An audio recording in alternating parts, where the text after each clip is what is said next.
Today on Notsam Wrestling, coming straight off of Backlash, so much analysis to do on John Cena and who his next opponent may be. Who may be the next man to join the Paul Heyman group, the debut of Jeff Cobb in the WWE. We remember Sabu and so much more. This is Notsam Wrestling. Welcome to Notsam Wrestling. So much to tackle as we get into what happened at Backlash and what we've got going forward. Of course, we did the Backlash recap podcast. Amazing interview with Jacob Fatu on there, by the way. So after today's podcast, make sure that you go and listen to that. But the fact of the matter is, John Cena is going through it. We did an entire emergency podcast that I hope you had a chance to listen to on Sunday morning, first thing coming off of Backlash, because I woke up with all these feelings about everything going on with John Cena right now. And, of course, all of it coming off of the Backlash match. So we'll go a little further into that, as well as some of the stuff we didn't hit. The Feelings podcast, the emergency podcast, was really wrapped up in that walk from the ring back to the entryway. That walk where John Cena looked like he was going through something, looked like he was struggling with something, looked like maybe he felt guilt about the way he had been acting, and that was followed up in the press conference. So we covered a lot of that in the Feelings podcast. But I think that the match itself, what we got at Backlash between Randy Orton and John Cena, I would say is John Cena's best match since returning. I think as a match itself, it lived up to the hype of what the final match between Randy Orton and John Cena should be. I had a lot of fun watching it. I could see, and I kind of knew this, and one would have to know this as you were watching it, that people were either going to have fun watching or really be irritated by the amount of stuff going on in the third act of that match, the amount of ref bumps, the amount of interference, the amount of everything. I thought that they passed the point where it was annoying and came back on the other side where it actually made sense and it kind of added a dynamic to the match. I think that ultimately it did add to whatever Randy Orton is going to be going forward, in the sense that you got to start to see this madness start to bubble over that we know Randy Orton is capable of based on Randy's past. And John Cena got to be a bad guy. He got to be the last real WWE champion, the villain that he is, and won the match with a low blow. Now, I do find it interesting. First of all, I thought starting the match with the thumb in the eye was such a great thing from John Cena, for John Cena to do a thumb in the eye. And of course, after all the years of being this old school babyface, he's also an old school heel that will trick you into a handshake so he could jab you in the eye with his thumb. I enjoyed the AA RKO combo, the going through the table. Randy Orton hitting John Cena with the attitude adjustment through that folding table. And it looked, too, like that might have been something they called on the fly. Like the announce table did not break the way they were thinking it would break, because it looked for a second like Randy Orton had to go and find that folding table. Didn't know where, like there was bound to be a folding table under there, but he didn't know where he was going to find it. He found it, an attitude adjustment through that table. Or maybe not. Maybe they're just good enough that it looked kind of that fluid, because that is one thing that I noticed, that these two, if they're moving the pace of the match, they're moving the pace of the match together. They just work fluidly together. They work like two people that have known each other for 20 years and have been telling this story for 20 years. But I'll tell you, as I was watching, there was no doubt in my mind, there were a couple of things that I thought were teased. And I don't think stuff generally gets teased accidentally. I don't think that stuff that is this big gets teased without them knowing, hey, like audiences will look at this and go, when's that going to happen? Two things. Number one, Randy tried multiple times to get that punt in on John Cena. And at one point, John Cena tried to do it to Randy Orton. John went full Randy. He went full Viper at one point and was unsuccessful getting that punt in. But I've got to believe that at some point, Randy Orton will hit that punt, and maybe that will be when Randy turns heel. Maybe it'll be done in a specific way, or maybe it'll be done to a specific person where Randy will have that moment where he knows he shouldn't do it and then he does it anyway. And this when he does connect with it, I think it's going to take the Randy character to the next place that Randy character is going, just because it'll be such a big deal. But I think faking it out multiple times and then not paying it off in the match made me go, okay, at some point it's getting paid off. And number two is Randy dropping all those RKOs. And, it was beautiful to see. I'm sure Hurricane and Daivari and Jamie Noble and all the producers were like, this is great. I get to take one more RKO. I would love to do that. Referees taking bumps. Everybody having a great time. But Nick Aldis took a third RKO. Nick Aldis took an RKO early when Randy returned. And then when Randy paid him back and paid him the fine, it was whatever it was, a $50,000 fine, they said, Randy RKO'd him again. No, Randy didn't RKO him again. He paid him double. He paid him double the fine and said, this will take care of the next one. And then he RKO'd Nick Aldis again on the road to WrestleMania. And the cover for that was, hey, that was taken care of before. And then we moved on and did the Joe Hendry match and everything was fine. But while that was happening, I was talking about it on this podcast. A lot of people were talking about the idea of Randy Orton and Nick Aldis.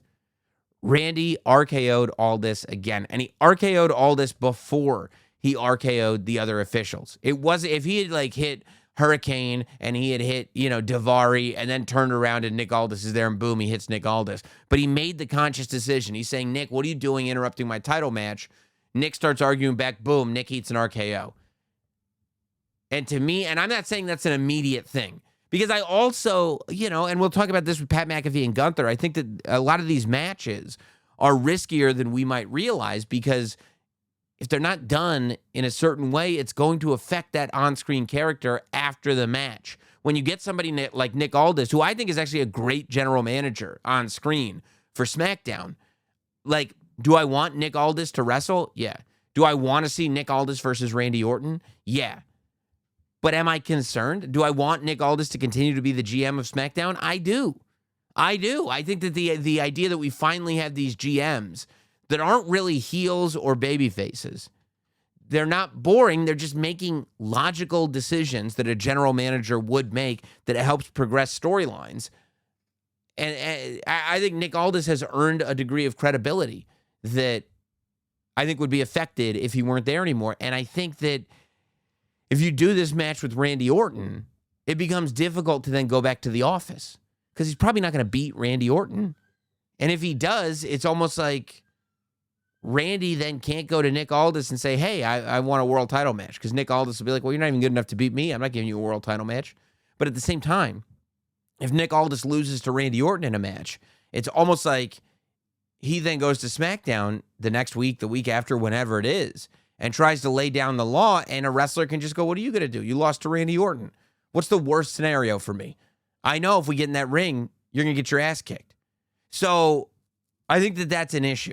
And I don't think it's going to happen immediately, but I do think at some point we will get Nick Aldis versus Randy Orton. I can't believe, especially when the tease before WrestleMania got the reaction that it got, I simply cannot believe that they are dropping these breadcrumbs and we're not going to get to a loaf. I've got to believe at some point it's going to happen. So those are the two things, right? The punt and the match with Nick Aldis, I think both, at some point, probably this year, we'll say, are going to happen. But it was R-Truth who blocked the final punt. R-Truth who came in, and this is from the school of everything counts. R-Truth comes in, and it had been on SmackDown multiple times that R-Truth was in the back with his Let's Go Cena sign, and they were playing into this idea that in every interview R-Truth has done, he's talked about John Cena being his hero, that he teamed with John Cena, what was it, after WrestleMania 39, I want to say? That all of this, he did the 5 moves of doom for a while. There is lore behind this idea that R-Truth, for whatever reason, worships John Cena and has confused himself to the point that he thinks he grew up watching John Cena. And it's great to play into that. And I think a lot of fans were looking for that. In fact, that was a comment that was made when I put out last week kind of my fantasy booking of the next year or the rest of the year for John Cena, is people wanting more R-Truth representation in the story. And so he's been on SmackDown, and what felt like it was kind of just a comedic relief position for him ends up being so much more. Because in the main event of that match, in the main event of that show, after Randy Orton has gone through everything that he's gone through, Truth comes out and blocks the punt from hitting John Cena. Randy Orton drops Truth with an RKO, and that's the opening Cena needs to hit the ball smack, the low blow. This is John Cena. It used to be 5 moves of doom.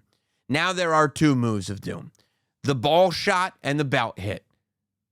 And hopefully they would release an update to 2K25, and the setup move, the signature, will be the ball shot, and the finisher will be the belt hit. Though that's Cena's finish right now. 2 giant title matches, and both of them end like that. Ball shot, title hit.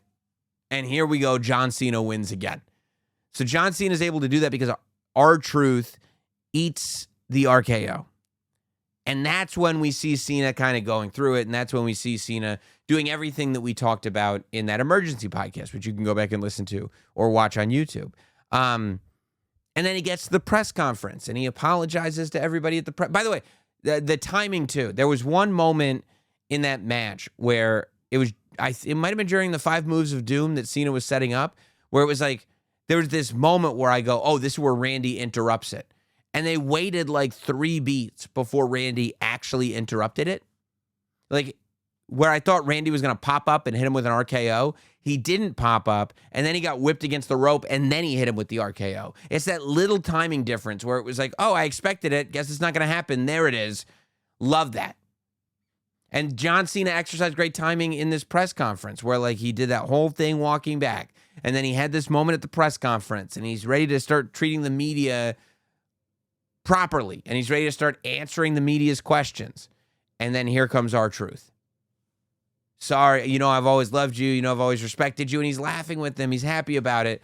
And R-Truth says, even if there are people that say you suck and you can't wrestle. And it's triggering. That's the moment that John Cena breaks, that this moment of clarity is disrupted by the same thing that angered John Cena enough that he got into this position to begin with. And he calls him by his government. And he says, Ron, you've crossed the line.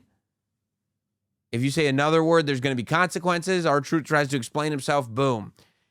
Attitude adjustment through the table at the press conference. And like I said on the emergency podcast, I'm not one of these guys you're going to hear going, this is supposed to be a press conference. You can't have guys. Yes, you can. It's a wrestling press conference. Throw as many people through the table as you want to, as far as I'm concerned. If it gets people to watch the press conference because there is a continuation of a story, well, at the same time, when Triple H goes up there, and that's, by the way, that explains it. John Cena could have done the press conference before Triple H got out there, except he was going to break the table.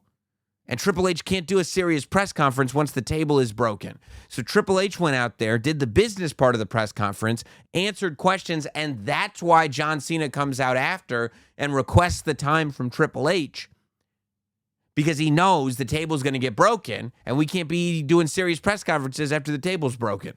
So Hunter better do his business first. Brilliant. Of course. It's all there. Now, I, for one, do not at all think that this Truth Cena thing is remotely over. I am going back into my building the year of John Cena, and already my fantasy booking, it's like I'm getting knocked out of the first round in March Madness. Forget it. It's over.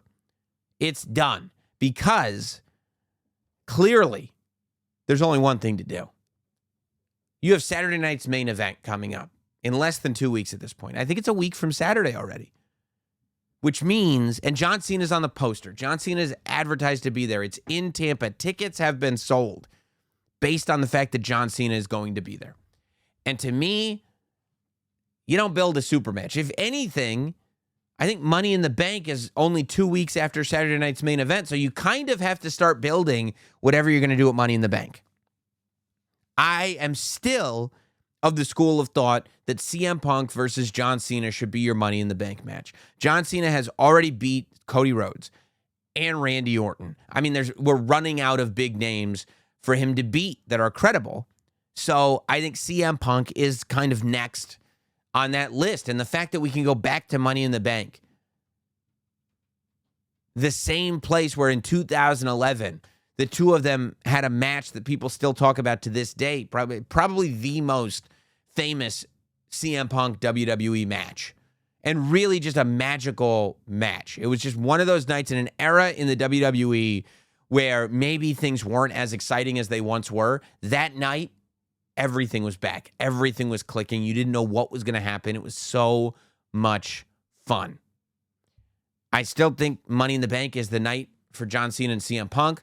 Los Angeles is a great market to have that match in. And I think CM Punk's advertised for Monday Night Raw. I think CM Punk should go on Monday Night Raw and start planting the seeds.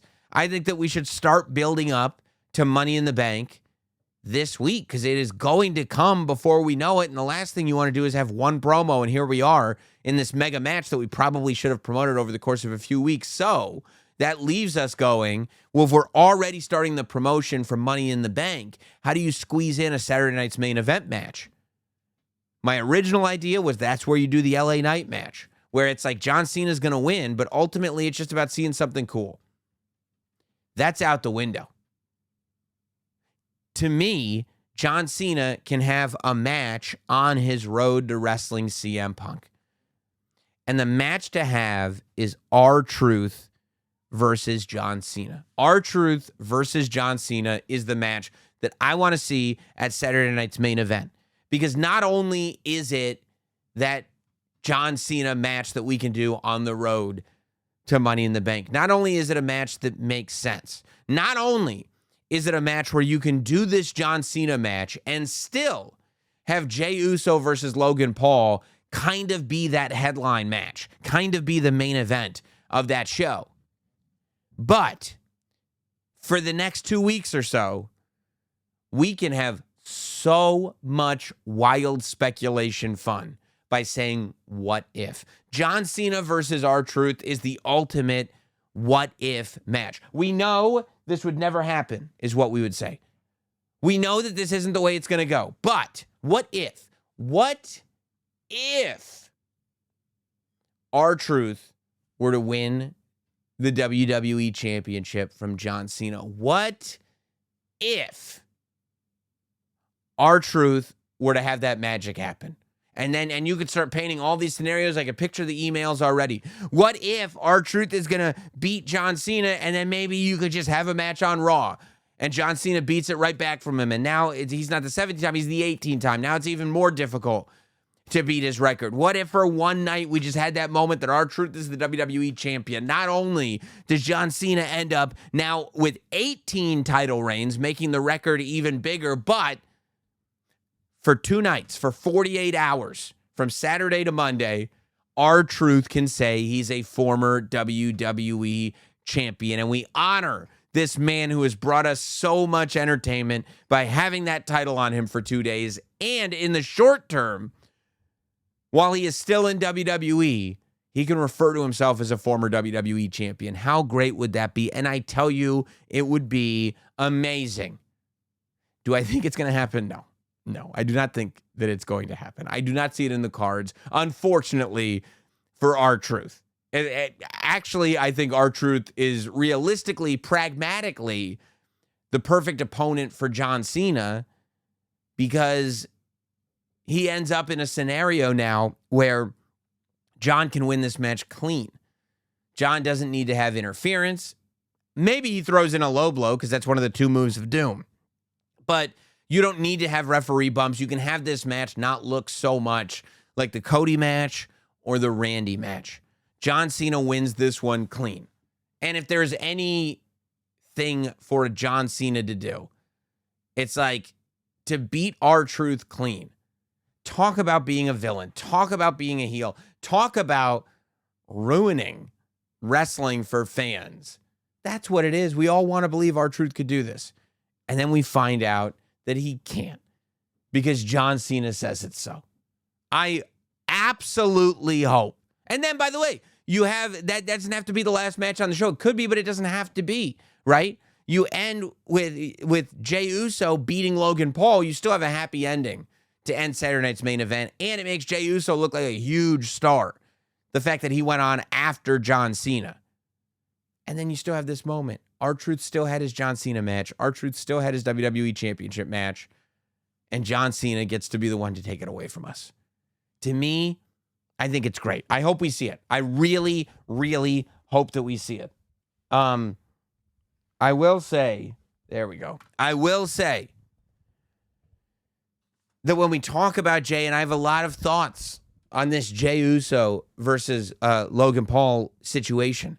I think a lot of people, myself included, at one point thought that we were getting Jey Uso versus Logan Paul at Backlash. And we're actually kind of confused about it. It was never announced. And then last week, we saw on Raw, we saw Logan Paul. Well, we didn't actually see it. It happened after the show went off the air, but Logan Paul knocked out Jey Uso. But the night started with Jey Uso cutting a promo. And he was calling out Logan Paul. And it was Paul Heyman that answered that promo. And I thought this was a masterful work by Paul Heyman. Seeing Paul Heyman just put on display for the world why he's in the position that he's in. He shows up tanned. He shows up with jet black hair. He shows up looking like $1 million. And Jey Uso says, man, you got a lot of nerve being in this ring with me right now based on what you did to my family. And that's where we get Paul Heyman snapping. That's where we get Paul Heyman emotional. That's where we get Paul Heyman explaining exactly what his perspective is on all of this. We started to get the answers on why Paul Heyman did what he did at WrestleMania, and he gets into CM Punk. He goes, how dare you? First of all, for you, Jey Uso, to talk to me about betraying the tribal chief after what you did? Now, of course, Jey Uso's retort was, I'm family, I'm blood. I don't care. Like, a wise man is not blood. But Heyman gets into it. And he says, first of all, I didn't betray anybody. CM Punk, my best friend in the world, CM Punk put me into this situation where it was a complete sabotage of my relationship with my tribal chief. There was no way that I could get out of WrestleMania without having my relationship with Roman Reigns be destroyed. And what type of friend does that to another human being? So that seems to be the issue, and that matches what we heard Paul Heyman kind of say in the ring to CM Punk before he turned on Roman Reigns. This is your fault. You did this. But then he said to Roman Reigns, to the Roman Reigns situation, he said, who betrayed who? I found a stray big dog and brought him to the island of relevancy. Together, Roman Reigns and myself won the WWE Championship. We set records. We held that title for 1,316 days. And then he lost it to Cody Rhodes. And I love it. That's classic villain logic. We won it. You lost it.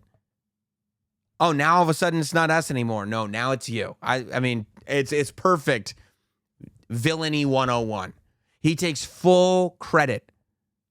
And he's entitled, and this is why it's so good, like the kernel of truth that is behind every great heel.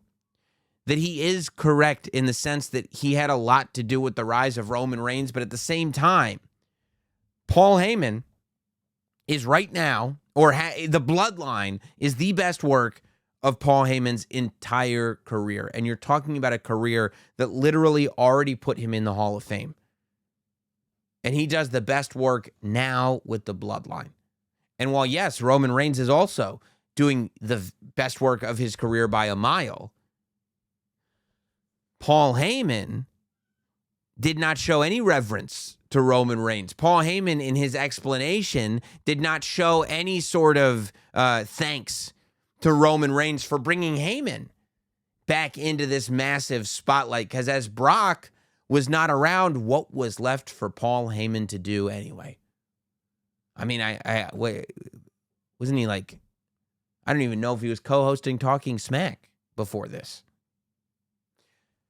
So this is a great one-sided telling of that story. And then he said, what did Roman Reigns do? After he lost the championship, Paul Heyman said that Roman left him with savages. So now the chickens are coming home to roost. And this is exactly what I said was going to happen to Roman Reigns. That every single thing that Roman has done over the last 4 years is going to come back to haunt him. And there was 365 days between WrestleMania 40 and WrestleMania 41 that Roman Reigns had to deal with people that the bloodline messed with, whether it be Cody Rhodes, whether it be Randy Orton, whether it be Kevin Owens, whether all these CM Punk, Seth Rollins, all of it. But what's happening now post WrestleMania 41 is Roman Reigns is still dealing with what he did after WrestleMania 40. Is still in this spot of, do you remember when those Tongans and Solo Sikoa and Jacob Fatu held Paul Heyman hostage and Roman Reigns was nowhere to be found? Do you remember when Paul Heyman got powerbombed through a table in Madison Square Garden and he stared down the barrel of that camera lens for a split second as if he was saying, where are you, my tribal chief? Why have you forsaken me? And we talked about that last summer when I interviewed Paul Heyman at Fanatics Fest on stage. And he said, yes, he did that on purpose. Yes, he did. That was part of the story. And when Roman Reigns called him, and every time Paul called Roman, he couldn't get through to Roman Reigns. Well, he's not answering my calls. And then Roman finally called Paul Heyman, and Paul wasn't answering Roman's calls. It was never explained what was going on in that area. It was never explained if Paul Heyman had forgiven Roman Reigns. It was never explained why Paul Heyman's phone had been disconnected. None of it was ever explained until sort of now. Now is where it starts to get broken down by Paul Heyman. Now is where Paul Heyman says, no, it all changed after that. What makes Paul Heyman a villain is that he is right, that he was mistreated by CM Punk and he was mistreated by Roman Reigns. But instead of confronting them, when you have a friend who mistreats you, if you are still their friend, you confront them face to face, man to man, and you say, hey man, that was not cool what you did. And you talk it out. Or if you're Paul Heyman, you wait until they are at their absolute weakest and do something to them that is going to hurt more than anything else possibly could so that they can feel pain. And that is not a thing that a good person does, but that's a thing that Paul Heyman did because of these very real feelings that he had. This connects everything together. The fact that it was Jey Uso that brought this out in Paul Heyman. Like, this is how expansive this universe has become. It ties in the bloodline. It ties in the new bloodline. It ties in what happened after the bloodline. Now it ties in CM Punk. Now it ties in Survivor Series. Everything gets tied in together. And of course, this all leads to Jey Uso's match with Seth Rollins. That Paul Heyman claims he manipulated Jey Uso into saying, we'll do it tonight. Rollins and Jey Uso have an incredible main event. It was a really wonderful episode of Monday Night Raw. I'm going to be 100% honest with you. They have an incredible main event match for the World Heavyweight Championship. Ends in a DQ because you've got Braun Breaker and Sami Zayn both there canceling each other out. But who makes the save at the end of the day is CM Punk returns, comes to the ring, hits Seth Rollins with that same Shield steel chair. And it's a DQ finish, but we have this babyface group of Sami Zayn, Jey Uso, and CM Punk standing tall. And then at the end of the night, the show is off the air. The cameras are off. Megan and I are in the basement doing our Raw recap podcast. And what happens as Jey Uso is greeting the fans? Logan Paul is wearing that black hoodie that Jey Uso has utilized on more than one occasion to surprise attack someone. And Logan Paul knocks Jey Uso out onto the floor and runs away. Earlier in the night, Jey Uso said, "Logan, I know you're back there." And that was paid off, but not until after the show, because he was interrupted by Paul Heyman. This is where we get to our next point. Why did Paul Heyman choose that moment to interrupt Jey Uso? Why, when Jey Uso was calling out Logan Paul, was Paul Heyman so convinced, so aware that it would be the right time to interrupt Jey Uso and to spin this narrative to the complete other direction? If Paul Heyman is telling the truth and he wanted to make this Rollins-Jey Uso match on that night, how did he know that Logan Paul would not interrupt himself and Jey Uso? Part of the fact that you have Sami Zayn, Jey Uso, and CM Punk all together is that you have a solidified group that could not be more guaranteed baby faces. This is who they are. Seth Rollins, Braun Breaker, Paul Heyman are heels. Whatever you want to say about them, whatever the reaction is that they get cheered, they get booed. This is a villain team. This is a heel team. Okay? Now, the match has been made official. It's going to be on Saturday night's main event, Logan Paul versus Jey Uso for the World Heavyweight Championship. We had Logan Paul on the Raw Recap podcast, and I know that sometimes we have conversations that are storyline, sometimes not. And Logan Paul said in a very real way in that interview, because we confronted him and said, look, you keep talking about being a full-time guy. You're not a full-time guy. And he said straight up, they need to book me more then. Logan Paul said in that interview that he was ready to work more, that he wanted to work more. And I thought that was very interesting. I think that Paul Heyman, when you look at what he's done historically since Logan Paul got to the WWE, has gone out of his way to put Logan Paul over. Paul Heyman, in multiple interviews, has mentioned how great Logan Paul is. We know, if you pay attention to what Paul Heyman tells you, that Paul Heyman has a handful of superstars that he mentors in a real way in the WWE locker room. And Braun Breaker was one of them. There is real history. There's always a reality. Whoever Paul Heyman is representing on TV, there is a reality off screen to what's going on there. The group that is Heyman, Breaker, and Rollins is a group that is defined by creating the future of pro wrestling. I mean, they're creating the future of pro wrestling. They're owning the future of pro wrestling from a heel perspective, but still one that you can't argue. You look at Braun Breaker, and even if you don't want him to beat the good guys, nobody's sitting there. When anybody says Braun Breaker's a future world champion, I have yet to hear somebody go, I don't think he is. No. Nobody says that because it's undeniable. When you have Seth Rollins being like, I'm the guy to take us there. Like, yeah, you could like or dislike Seth Rollins, but you can't deny how good Seth Rollins is. You can't. And how dedicated he is to pushing the business further. You can't. There's another guy who people say, man, I hate him. I wish he wasn't as good as he is. I wish I didn't have to compliment him on that match. I wish I didn't have to say that, yeah, I know his match with AJ will be good. Yeah. He did an amazing job with Roman Reigns in his second match or whatever it was. Yeah. This guy, if he was on TV every week, would be a world champion and probably still will be a world champion. We've been having conversations for the last several weeks about who could be the next member of Paul Heyman's group. And so many names have been thrown around, and tag teams and women and this one and that one. The thing about Paul Heyman's group right now as it stands is everybody in the group is theoretically ready to be slotted into a main event slot. Everybody in that group, if it continues to grow the way it has grown, is, the good guys are in trouble. So it's not a matter of bringing guys in that like, oh yeah, one day he'll be somebody, but right now, any main event good guy could beat him. That's not what it's about.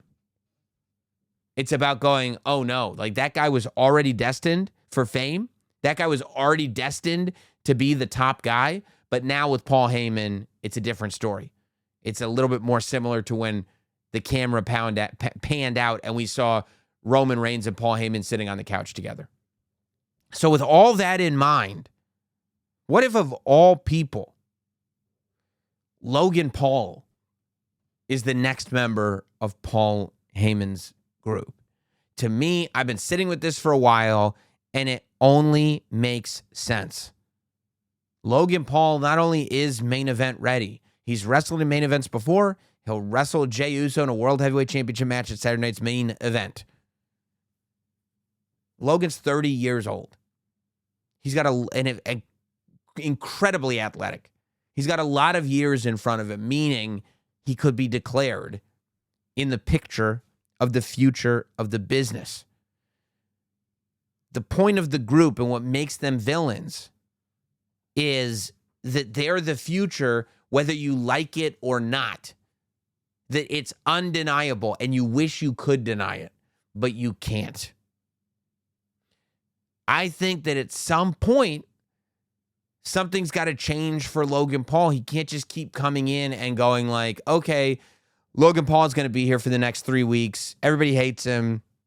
We'll just tell a story with good guy X. And either Logan Paul will win or good guy X will win, and then we'll move on to the next thing, and Logan Paul will disappear for a while. At some point, if Logan Paul is going to stick around, he's got to have some skin in the game when it comes to WWE. He's got to have a story that is not just a temporary, 3, 4, 5 week story that's building to a big pay-per-view like SummerSlam. He's got to be somebody that's part of the active narrative storytelling going on in WWE. And to me, the more I think about it, the more it makes such logical sense. The more it is the right evolution for Logan Paul's career that he ends up with Paul Heyman's group. Because a lot of people go, okay, well, Paul Heyman's group is the new Dangerous Alliance. But a point that I made on the podcast, I think the podcast after WrestleMania, was that, or at least the podcast after that Raw, after WrestleMania, was that there's a lot of similarities here between this new Paul Heyman faction and Evolution, where Paul Heyman is in the Ric Flair role, where Seth Rollins is in the Triple H role, where Braun Breaker finds himself in the Dave Bautista role. And the role that hasn't been filled is not the next member of the new Shield, is not the next member of the new Dangerous Alliance, but who is in that Randy Orton role? I would argue that Logan Paul becomes a much more interesting threat if Seth Rollins and Braun Breaker co-sign him and Paul Heyman is publicly and on-screen in his corner. That's become, and I hope it'll happen. That's become my new pick, though. Anytime anybody asks me, and you'll see it going forward if I'm on any wrestling show, if you see me on the street and you go, who's the next person to join Paul Heyman's group? I'm going to tell you Logan Paul, and here's why. Because I've worked it all out. Now, when it comes to joining groups, guys, we'll get right back to it in just a second. But if you're tired of skipping meals and starving throughout your day, just drink Huel. Huel is a complete meal in a bottle that you can take on the go. One bottle of their Black Edition ready to drink has 35 grams of protein, 27 vitamins and minerals, tons of fiber, and low sugar. Just gulp and go. It makes my life so much easier. I am always going from place to place to place. I'm trying to make sure I get my protein in, my nutrition in. Sometimes I got to get those meals in bottles, and Huel is absolutely perfect energy to keep me going throughout the day. Start saving time and money without compromising your nutrition, and do it today. With my exclusive offer for new customers, 15% off plus a free gift using code NOTSAM at Huel.com. That's 15% off plus a free gift for new customers using my exclusive code NOTSAM at Huel.com. Please see our description for the terms and conditions. Skip the stress, not the nutrition. Try Huel today for complete nutrition bottled. A group known as the WWE. Yes, Jeff Cobb has officially joined the WWE. There was a ton of internet gossip as to where Jeff Cobb was going to end up. You know, a lot of rumors about WWE being a place that he was going to end up permanently at. He's done a couple of matches at AEW through their New Japan partnership. But Jeff Cobb, after all the internet rumors about him coming to WWE, shows up at Backlash. Now, Jeff Cobb, he's developed a reputation as not only a beastly powerhouse, but an Olympic-level wrestler and an absolute monster.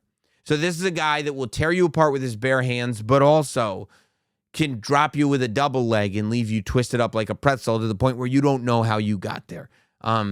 Jeff Cobb has made a huge name for himself outside of WWE in New Japan most recently, but also in the previous incarnation of Ring of Honor. He was a mainstay in Pro Wrestling Guerrilla, ran the indies across the United States for a while. I mean, this is a guy who at multiple different times, before he went to New Japan, he had a tremendous buzz. After he left New Japan, even bigger buzz. And now here he is in WWE. We've got this fatal four-way. Jacob Fatu is laid out on the commentary table. LA Knight climbs to the top rope, ready to make that ridiculous leap until Solo Sikoa shows up and pulls Jacob Fatu off that commentary table. Now, Jacob Fatu already a little like, what's going on here? Because, and I talked to him about it on the Raw Recap podcast, the Backlash Recap podcast that's available on the Raw Recap podcast feed, that I said, Jacob, like one of the things to me that made Backlash special for you was that you went out there alone. That it wasn't, you know, as the bloodline has kind of disbanded, that Jacob now stands alone. And that Jacob can come out as the United States champion by himself and immediately make that impact that Jacob is capable of making.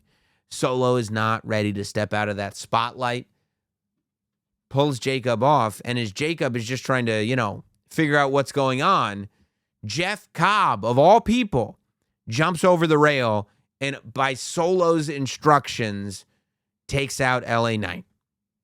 Now, I think this is really, really interesting because this now evolves Solo past the bloodline. We talked about this, I want to say last week, that to me, the bloodline officially ended based on where we're at now, and we can kind of judge things properly. The bloodline ended on January 6th, 2025. At Netflix Raw, when Roman Reigns beat Solo Sikoa and took back the Ulafala, the bloodline story as we knew it was over. And now we expand outwardly. Now we go to Solo's story and Roman's story and Jay's story and everybody's stories. It's great. It's a great thing. I think that Jeff Cobb coming in and being Solo's new soldier, that instead, and maybe they still will, I don't know how they're going to play it, but instead of going like, okay, we can make this connection, like when the Tongans came in, it was like, okay, they are extended members of the bloodline family. These are the sons of Haku, who teamed with Jacob's father, the Tonga Kid, and formed the Islanders.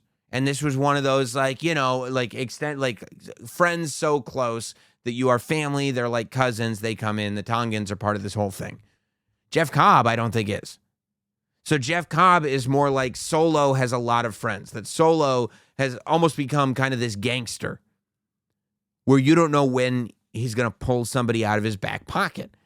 So Jacob wins the match, but is pissed. He's pissed looking down at Solo, and he's pissed looking down at Jeff Cobb. And he's not even really acknowledging whether or not he knows Jeff Cobb. We know he knows Jeff Cobb. He's wrestled Jeff Cobb before in the independents. But that connection isn't acknowledged. He's just not happy because he said that the plan was what he's always done. He's going to do it on his own, all gas, no brakes, dog walking, all three guys, yada to mean, the whole deal. And here comes Solo Sikoa going, no, the plan has changed. Now, there's some people that looked at that and said, I think that Jacob is mad because Solo helped him. Because Jacob's plan was to do it without Solo, and Solo disrupted that plan. But if you ask me, I don't think that's what it is, I think Jacob wasn't happy that Solo came in and interfered, but ultimately, Jeff Cobb is a beast. Jacob is a beast. When Solo rebuilt the bloodline, the Tongans kind of took the place of the Usos. Solo took the place of Roman. And Jacob was brought in to be the new Solo, the enforcer. However, Jeff Cobb is now being brought in to be Solo Sikoa's enforcer.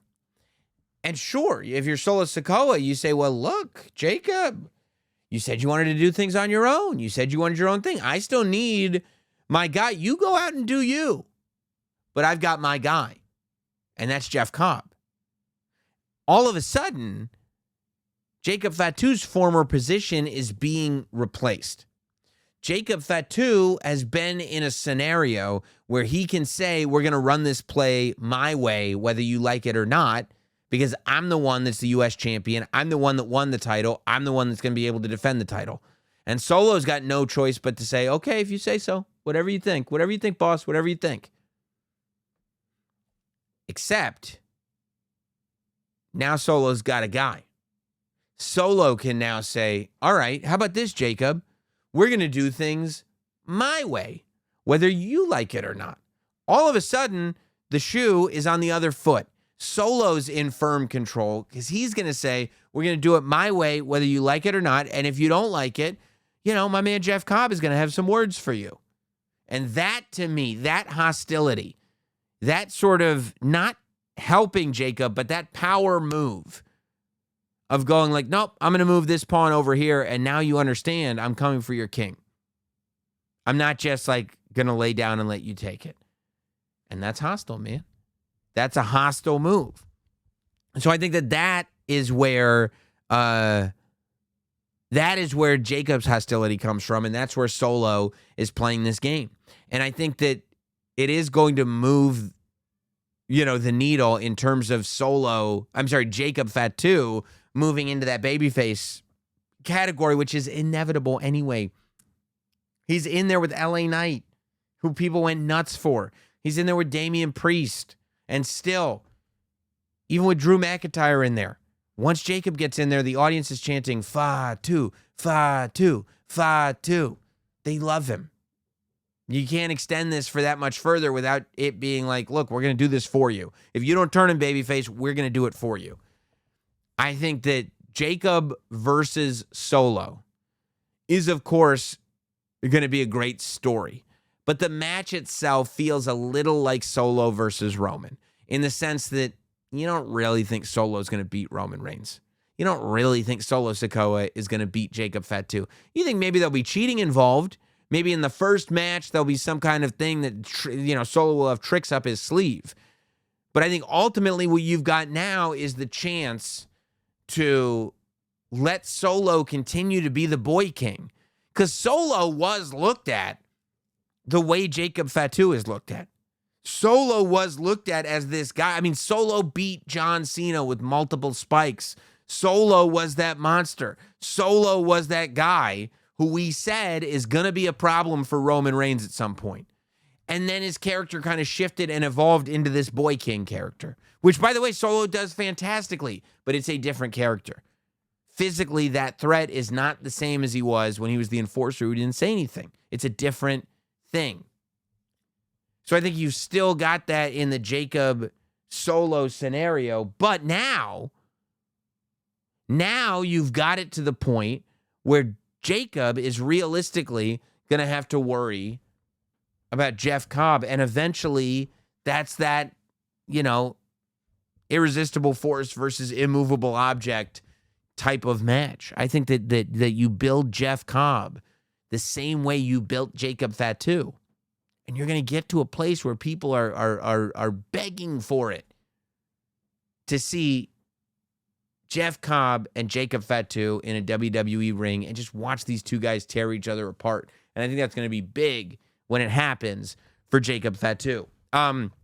Elsewhere on Backlash, we had Pat McAfee and Gunther. I saw some people like this. Some people did not like it. Pat McAfee getting in a lot of offense and the show of respect that Gunther gave McAfee and Michael Cole, who got involved in the match a little bit more than I would have liked. I feel like when he held Gunther's ankle down to the mat and tried to cheat so that McAfee won, Gunther should have killed Michael Cole. There was a big part of me, right? As I love Michael Cole as a human being. I love Pat McAfee as a human being. Those are two guys who I'll be loyal to for the rest of my life. But as a wrestling fan, watching this, what I wanted to see was Gunther kill Pat McAfee and Michael Cole. I wanted to see the Gunther character come back. I wanted to see the same Gunther that held the Intercontinental title, the World Heavyweight title, most importantly, the NXT UK Championship, that would just absolutely decimate human beings. I wanted him to kill Pat McAfee and Michael Cole. Now, this gets back to the Nick Aldis conversation that I had about the fact that, you can't just willy-nilly throw him into a match and feed him to Randy Orton because he's got to be GM the next week.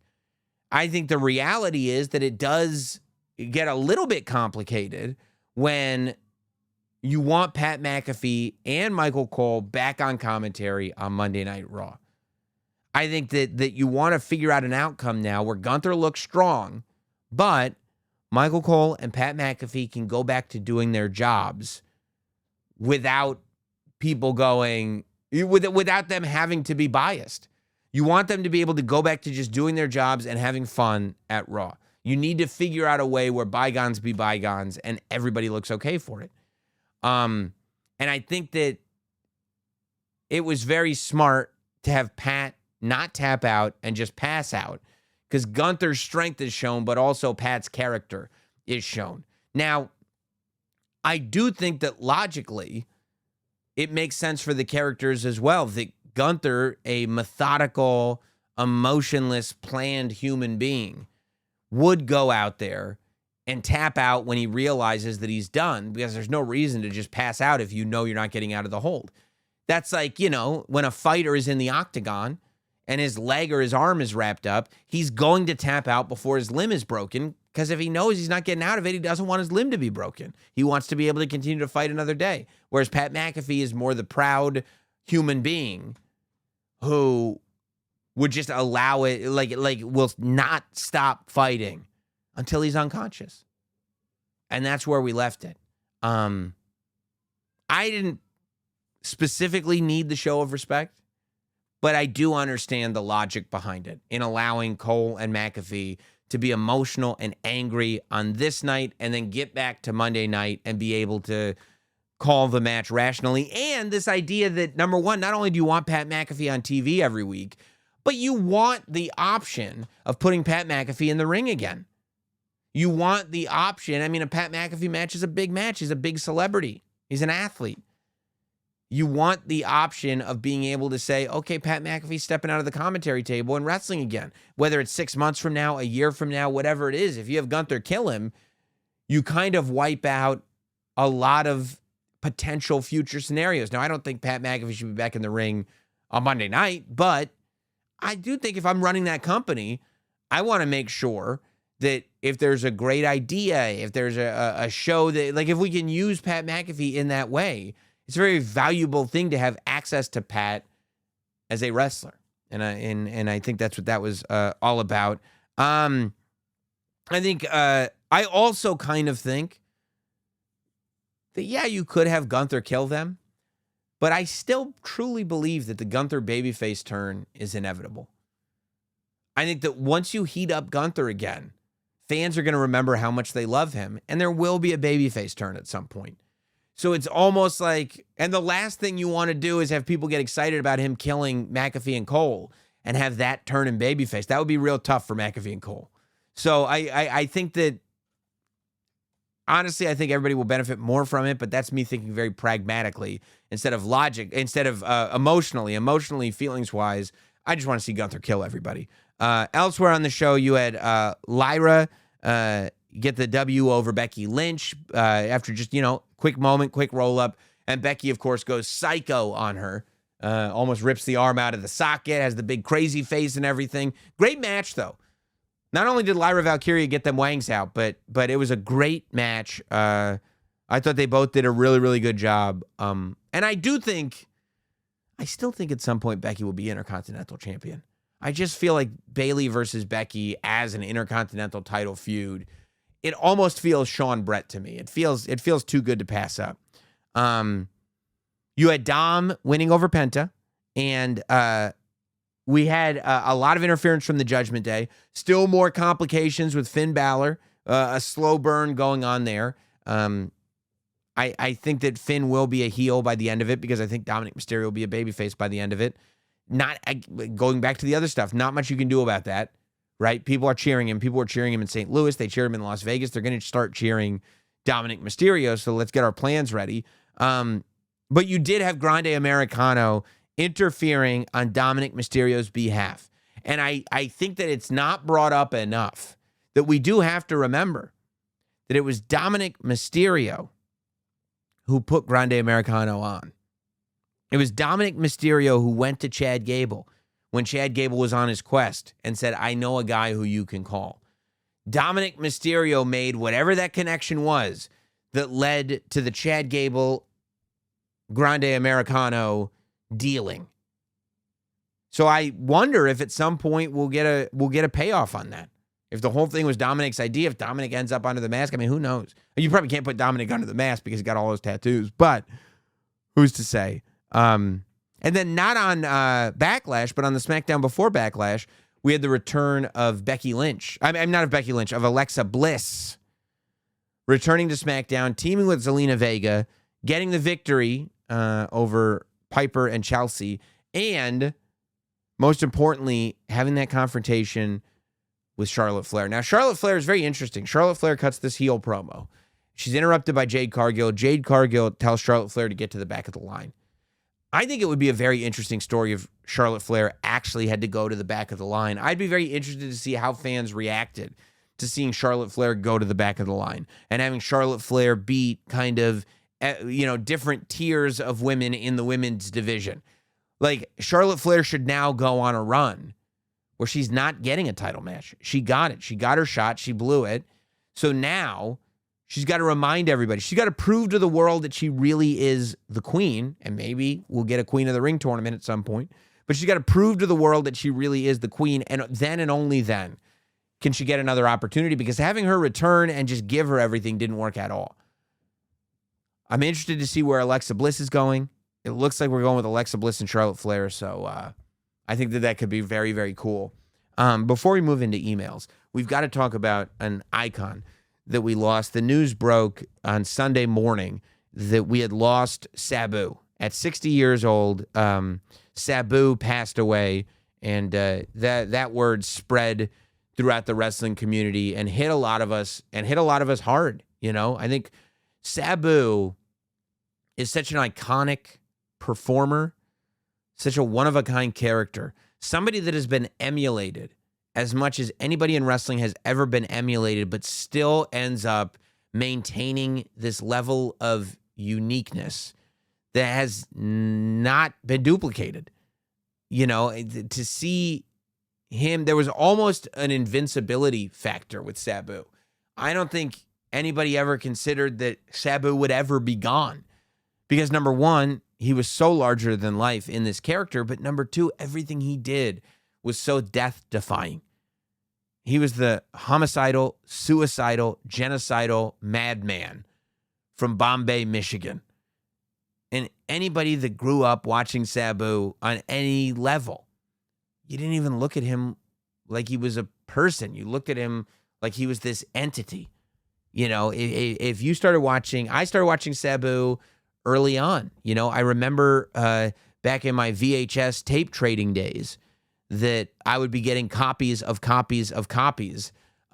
Best of Sabu in Japan. And Best of Sabu in Japan, there was like 17 volumes of it. They just kept coming out with tape after tape after tape after tape. And they were just unreal. Some of it was the most crazy, hardcore, barbed wire fire stuff you ever saw. And the other stuff was just the insane flips that he was doing and the stuff that he was doing with tables. It was stuff that I had never seen before. You're talking about 1994, 1995, even going into 96. Where it's like, think about what was going on then. You're talking about the time that Shawn Michaels' boyhood dream is coming true. Okay, you're talking about running on diesel power. You're talking about cartoon characters come to life in the WWE, and Sabu is over here doing the complete opposite. Something that feels much more like wrestling in 2025 than it does wrestling in 1995. But Sabu is far ahead of his time. The way he would use his body, he would not land gracefully. It didn't look like a wrestling move. It looked like he just saw his opponent and literally just went, oh my God, I know what to do. And would run, flip over the rope, and just land where he landed, hoping that his body as a mass would hit you and lay you out. And that's how he would win these matches. Sabu was using tables before anybody. All these chants of we want tables. While people took it far, Public Enemy took it far in WCW. The Dudley Boys obviously took it far in WWE, but all of it, in terms of bringing it to America, in terms of associating it with somebody, in terms of it being a regular part of the act, it was Sabu. He was the table guy. As far as wrestling in America, it was ECW that brought Sabu, and I think that Sabu had as much to do with ECW's success as ECW had to do with Sabu's success in the United States of America. The two of them just went together from the very beginning of Sabu coming out, when ECW was still doing gimmicks, was still doing the Tasmaniac instead of Taz, was still, kind of doing old school wrestling, I guess. When Sabu would come out in the straitjacket, chained to the the dolly with the Hannibal Lecter mask on. And when he would get, and he'd be like, it would be super cheesy. But then he'd get in the ring and you would get it. You'd believe it. Sabu, in Japan, they have this culture, and you would see it going back to even like Bruiser Brody, where wrestlers would go into the crowd and you wouldn't need security because the crowd would run in fear. Whether it was Gladiator Mike Awesome, whether it was Terry Funk, whether it was Cactus Jack, whether it was any of these guys, Mr. Pogo, Sabu. If these guys got into the crowd, it could be Leatherface. Like I said, Bruiser Brody. The fans were running because they didn't want to get clobbered, and they would get clobbered. Sabu brought that to the United States. Sabu brought that to ECW. Sabu brought it to a place where in Philadelphia, when they already were fed up with gimmicks, Sabu made them believe, even though he came in with a Hannibal Lecter mask on, that it was real, that he was crazy, that he was unpredictable, that he really was homicidal, suicidal, and genocidal.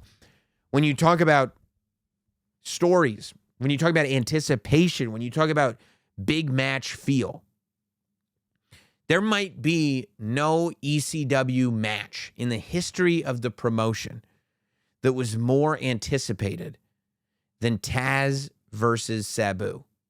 Taz versus Sabu and the build to that at Barely Legal 1997 was, it was art. It was a work of art. That scene that any of us that watched ECW hardcore TV when we were growing up, we know exactly what that scene was. When Taz was in the ring and the lights went out and they came back on and Taz has his arms folded and Sabu has appeared in the ring with his finger pointed to the sky, and we realized we might really get this. Taz had been built as this human suplex machine, the MMA fighter in professional wrestling before MMA was mainstream. Nobody could touch him. He didn't sell for anybody. He didn't lose to anybody. But Sabu was the same way. Sabu was this psychopath that would go in and use his own body, scarred as it was, to just absolutely destroy people. And he didn't sell for anybody, and he didn't lose. And we're going to get it. Sabu versus Taz. And this was a rivalry that had been built, and it was built over the course of over a year. And you watch that and you see the crowd react to Sabu and Taz, and you forget that this is a regional, independent promotion. All of a sudden, it becomes the biggest and most important story in professional wrestling for anybody that's paying attention to ECW. And it was the match. When ECW said we're finally getting a shot on pay-per-view, and there was no bigger deal for ECW, there was no bigger mark of making it into the mainstream of national professional wrestling than getting to be on pay-per-view. And all ECW had, and we had over a year as ECW fans, we had been waiting for this to happen. And when they finally announced it, we all celebrated. But the question was going to be, what was the match that was going to make people pay $20 to buy this pay-per-view? People that had maybe never seen ECW before. What was the match? And I have the Barely Legal poster signed by the main event, which was Taz versus Sabu. That match didn't go on last, but make no mistake about it. That rivalry is what defines Barely Legal. That rivalry and that match is what brought ECW to the next level. And when you think about now, like I said, those classic stories, that's what you think of in ECW. I mean, you think about it on the way to promoting that pay-per-view. When ECW invaded Monday Night Raw in February of 1997 in the Manhattan Center, anybody that was watching wrestling at the time or has watched clips on YouTube, we remember the RAW logos that was the entryway for Raw back in 97, 96, 97. And Sabu jumping off the R. Sabu jumping off those letters. Nothing like that had happened before. And Sabu just showed up and it almost looked like he fell off the letter. But that's the way Sabu did his thing. And he fell all over Team Taz Dojo. And it was like, what are we seeing? There is unbridled chaos going on here. I cannot miss ECW because that guy in those big baggy sparkly genie pants with scars all over his chest and arms with a piece of duct tape around his bicep and the word Sabu scratched in it. I have to see what that guy's going to do. That was the magic of Sabu. I mean, when you go to the Born to Be Wired barbed wire match between Sabu and Terry Funk, it's the stuff of legends. You're talking about a barbed wire match that got so crazy that the two of them were stuck together. A match that was so crazy that it looked like Sabu's bicep was getting torn off of his arm, and he just used tape to tape it back on and continue on with this barbed wire warfare. It was the match that put the ECW championship on Terry Funk, and to this day, I'm not sure that he was ever supposed to win that championship. But the two of them were literally stuck together in barbed wire. Somebody had to, it was real barbed wire. Somebody had to come with a wire cutter and start clipping the barbed wire so the two of them weren't connected anymore. Because that's how hard they went. Sabu was recognized as a guy that could make a difference. But outside of ECW, nobody knew how to handle the utter chaos that Sabu brought to the table. He made that appearance on Raw in 96, but there were other appearances that he would make on Raw as part of an ECW ongoing storyline with Jerry Lawler. They didn't really know how to do Sabu. When Nitro first started, and Eric Bischoff needed to differentiate WCW from WWE, needed to show the world that WCW was doing things differently. Better than, less than, different from. He went different from. And part of the way he did that was getting Sabu. And people forget this. But those early episodes of Monday Nitro, Sabu was a featured player and he brought out the table and he brought out everything.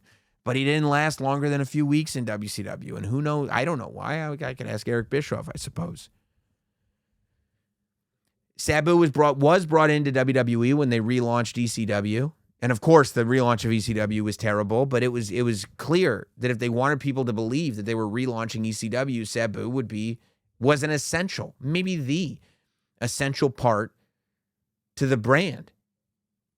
Sabu had his whole run in TNA that got people excited about who he was. I mean, his last match was his last match. Over WrestleMania weekend, he wrestled Joey Janela in a barbed wire match while he was wearing a suit. And it was promoted as Sabu's last match. And I don't think anybody really believed that it was going to be Sabu's last match. I mean, he hadn't wrestled in a while before that, but you know how wrestlers are. But they certainly didn't think it would be his last match because he wouldn't have any choice. I think everybody has memories of Sabu. This was a guy that even before YouTube, you would find clips wherever you could find clips. There are thousands of people who grew up in my generation that broke beds, chairs, tables in their homes, mimicking Sabu. Parents that are the ages of my parents, wondering what the hell these kids were watching that would possess them to do a backflip through their bed. And that answer was Sabu every single time. I mean, you throw the word one of a kind out a lot in the world of professional wrestling, but I don't think it's more fitting for anyone than Sabu. Sabu is in that category of, look, and you may think I'm being hyperbolic, but WCW had Sting. WWE had The Undertaker. ECW had Sabu. And there's just no getting around it. Sabu, to people who watched ECW like that, was as iconic as any wrestling character has ever been. And to this day today, you see people trying to do what Sabu did, trying to pull off the moves that Sabu pulled off, trying to create the environment, the aura that Sabu did every time. 20 years ahead of his time, and still somebody that shaped the way things are done today. So rest in peace to Sabu, gone far too soon, and one that I hope, and I'm glad people are paying so much attention to it, and I hope people do spend a lot of time in the weeks and the months watching Sabu matches, watching Sabu tapes, because they all hold up better than you would think anything could. It's pretty amazing. I'm going to check emails now. Send your emails in. NotSamWrestling@gmail.com is our email address. That's NotSamWrestling@gmail.com if you want to participate in the show. Let's get through some of these emails. We go to Brian, who writes in acknowledgments to our OPTC, or OTPC. OPTC, official podcast, only podcast tribal chief. It's podcast tribal, PTC. My question is, does the fact that Truth is likely to be one of Cena's matches and that it is being reported that Cena's final match is in Boston in December change your plan for his final opponents? I believe there was a glaring omission, Logan Paul. We had Baron Corbin as the person who was supposed to carry the heat of retiring Kurt Angle, but that didn't work. Paul beating Cena in Cena's final match and carrying that heat could be something special. No, I mean, Braun Breaker. Logan Paul has the heat already. Logan Paul would not get one more bit of heat by beating John Cena. Not one. He just wouldn't. He wouldn't. He's already got the heat. So no, Braun Breaker is the same. I've changed my earlier thing with R-Truth, but no, I mean, Braun Breaker rolling up John Cena. All you have to do is go back to Terry Funk's last match. Terry Funk versus Bret the Hitman Hart. Bret the Hitman Hart, small packages Terry Funk. Bret Hart beats Terry Funk. Same finish. Braun Breaker, after a knockdown drag out, small packages John Cena. Braun Breaker gets the win, leaves the ring. The babyfaces congratulate John Cena. That's it. Zachary writes in, have you noticed John Cena's new move where he just kind of taps his opponent's head? I thought it may be specific to the Cody match as a reference to Cody's injury from the Travis Scott incident, but then he did it to Orton too.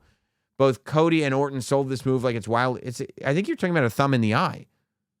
He's thumbing him in the eye. He's poking his eye. That's what makes it a dirty move, Zachary. I think you're talking about the eye poke. That's what he's doing. Steve writes in, dearest Sam, I acknowledge you as my one true podcast tribal chief. I appreciate that.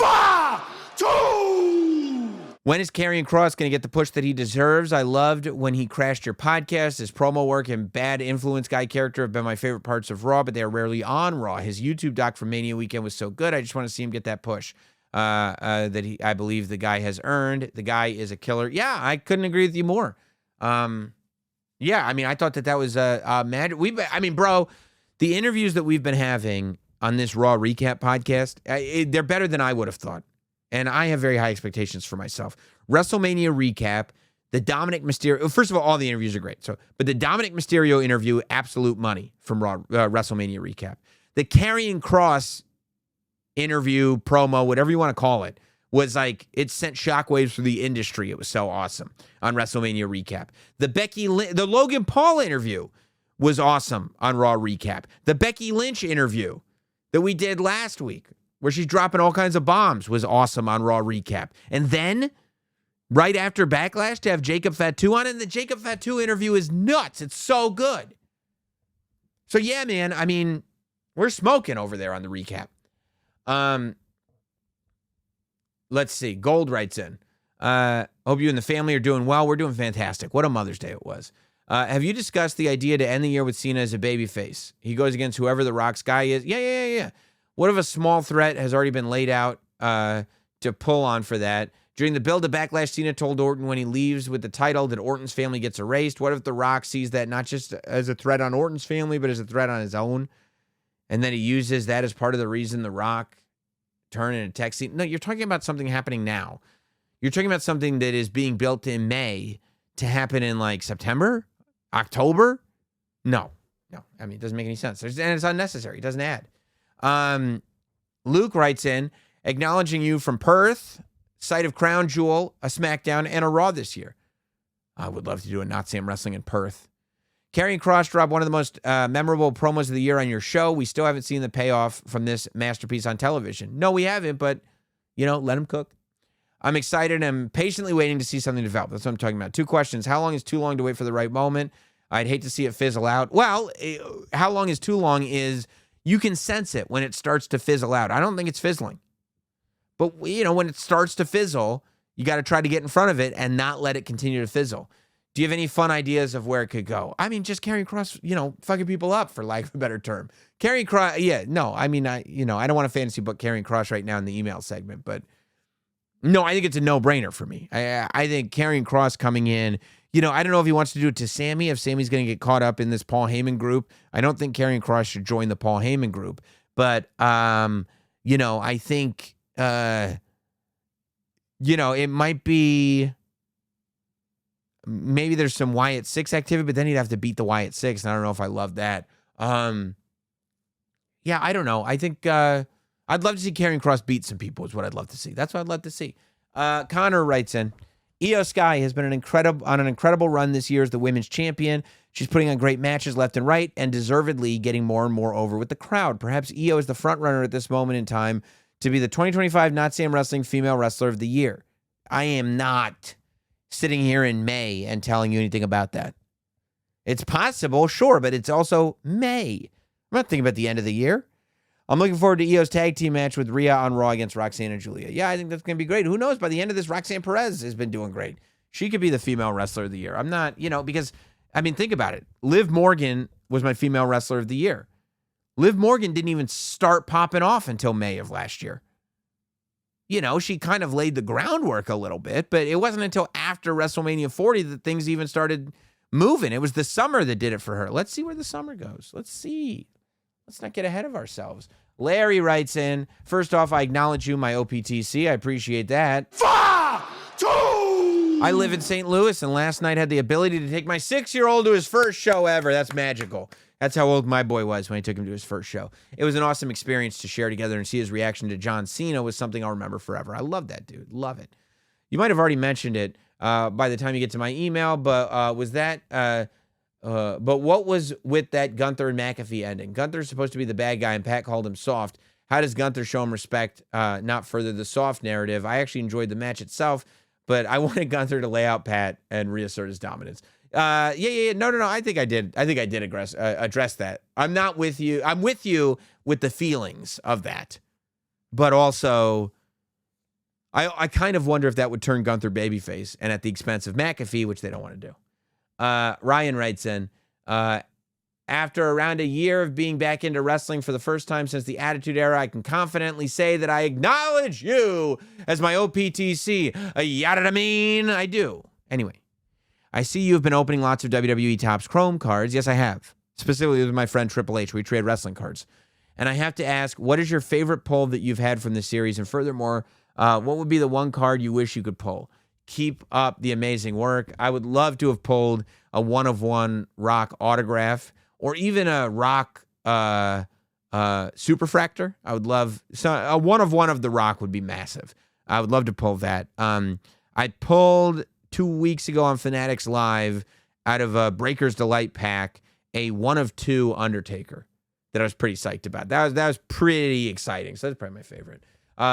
Lewis writes in, with a lot of new stars coming from Triple A, do you think we'll have a new show or a Lucha AAA division championship coming in?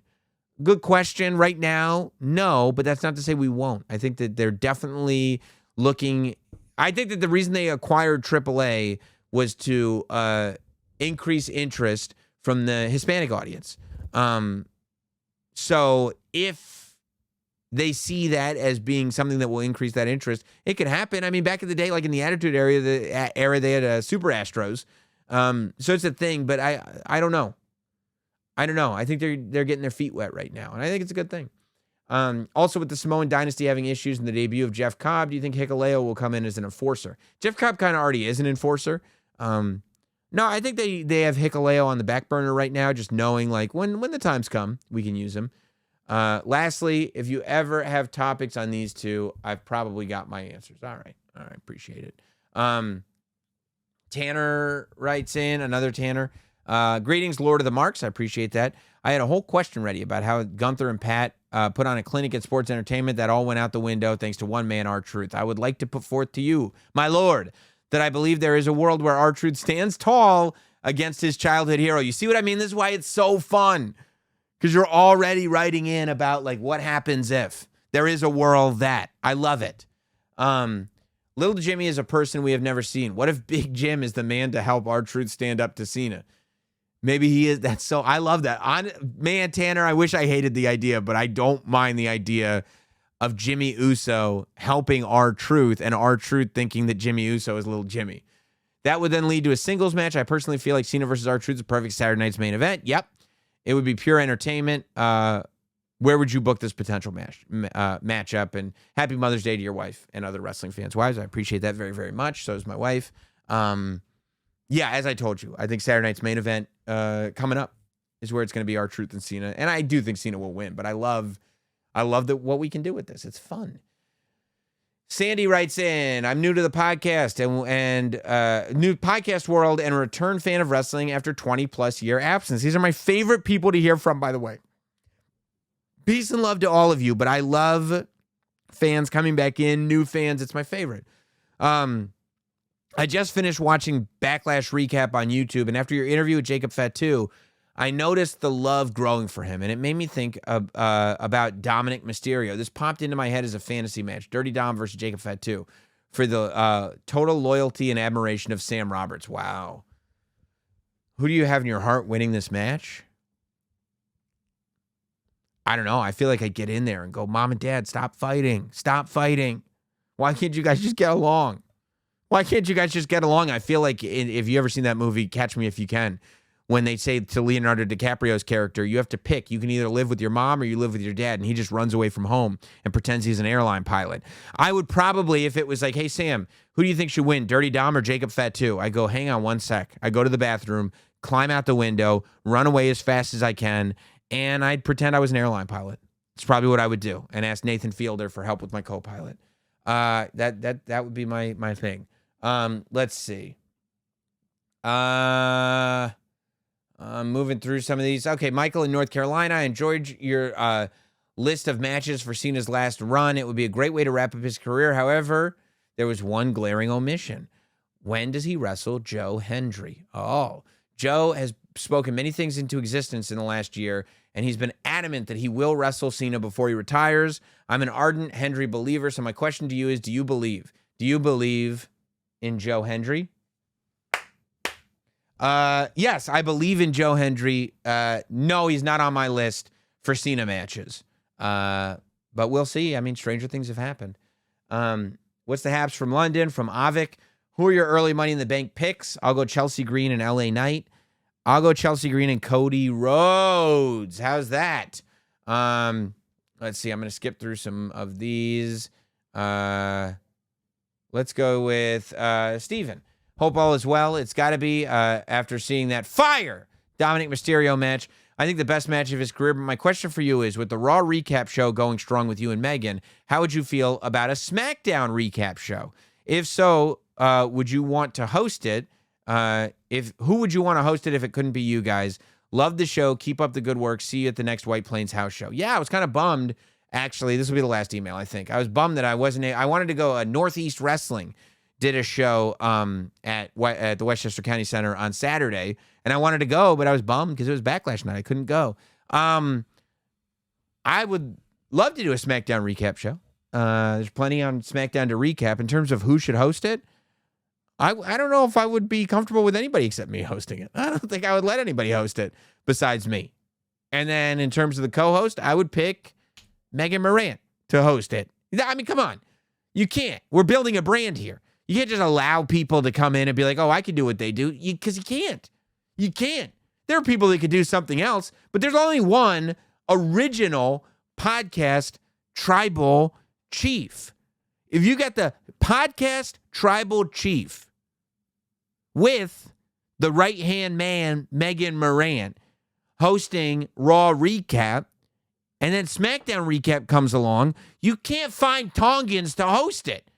You got to go to the original podcast tribal chief, which is me, and the right-hand man, Megan Morant. It feels like, and I know, well, that's not the question that I asked. Well, too bad. Okay? And if they were like, oh, okay, we're doing a SmackDown recap podcast, but these are the two that are going to host it, I would look at them, I go like this, okay. That's what I would say. We've got so-and-so and so-and-so hosting it. I go, oh, okay. All right. That's what I would say. Because that's how I would feel. I'd be like, that's up to you, I guess. Okay. If you think that's a good idea, okay. You got to get the podcast tribal chief in there. You got to get the right-hand man, Megan Morant, in there. That's all you could do. That's all there is to it. Appreciate you guys hanging out. Appreciate you guys breaking this all down with me. Hopefully you're subscribed across all audio platforms. Hopefully you're subscribed to the Notsam Wrestling YouTube channel. Hopefully you're leaving comments and likes. Hopefully you're leaving reviews on the audio platforms. Hopefully you're subscribed to Raw Recap on audio platforms. Hopefully you're watching the Raw Recap and PLE Recap podcast on WWE's YouTube channel. Hopefully you checked out that emergency podcast that came right after Backlash, breaking down John Cena and his turn, which we didn't really cover on this podcast, so still more to do. If you didn't, check it out right now, because this podcast is over. Have a good one.